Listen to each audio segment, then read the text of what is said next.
আমাকে দেখার জন্য অনেক হাজার হাজার লোক এসেছিল, বই নেওয়ার জন্য এসেছিল, সেলফি তোলার জন্য এসেছিল।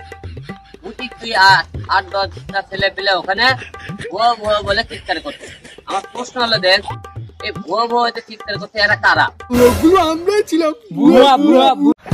কে রে বোকাচোদা, কে বললি এ কথা? সামনে আয়, ঠ্যাং ধরে চিড়ে দেবো। প্রোটেকশন নিয়ে কেন বের হতে হলো?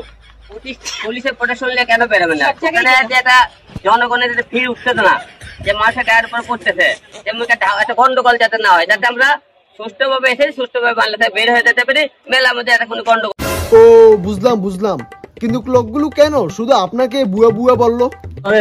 এতে আর মনে কি আছে আমি তো বলতে পারবো, কিন্তু একটা জায়গায় এখন যে বই মেলে একমাত্র চলতেছে এই জায়গার মধ্যে আমাকে পৃথিবী বলা হয়েছে, তাহলে এটা মনে দিলাম নে হিংসামূলক ভাবে আমাকে বলতেছে। ওখানে একের পর একজনকে এই একই শিকারই হতেছে। এটা একটা ওখানে সিন্ডিকেট কাজ করতে হবে না। এটা তো মুস্তাকের পর আপনার উপরে দেখা গেল যে এরপর তো তার আগে কারণ হয়তো সালার পাঠার ঘরের পাঠা, ক্যামেরা যদি অন না থাকতো তাহলে আমি তোরে এমন পিটাতাম। প্লিজ পরের প্রশ্ন করলে ভালো হয়। ও আচ্ছা, তো আপনাকে যে যারা বুয়া বুয়া বললো তাদের বিষয়ে আপনি কি বলতে চান? আমার প্রশ্ন, এই ভুয়ো ভুয়ো শব্দটা একটা ইফটিজিং এর মধ্যে পড়ে। আপনি যে কোনো জায়গায় যাবেন, একটা ছেলে হয়ে মেয়েকে একটা ভুয়ো ভুয়ো শব্দ করতেছে, এটা ইফটিজিং এর মামলা করে তারা। একটা ঠিক হলো, তারা ভুয়ো ভুয়ো কেন বলবে? মানুষকে তারা মনে করেন উল্টো পাল্টা কথা কেন?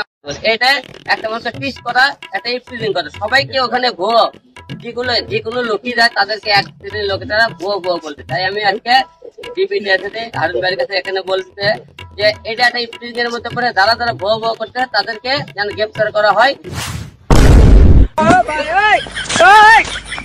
তোরা কেন ভাগলি রে?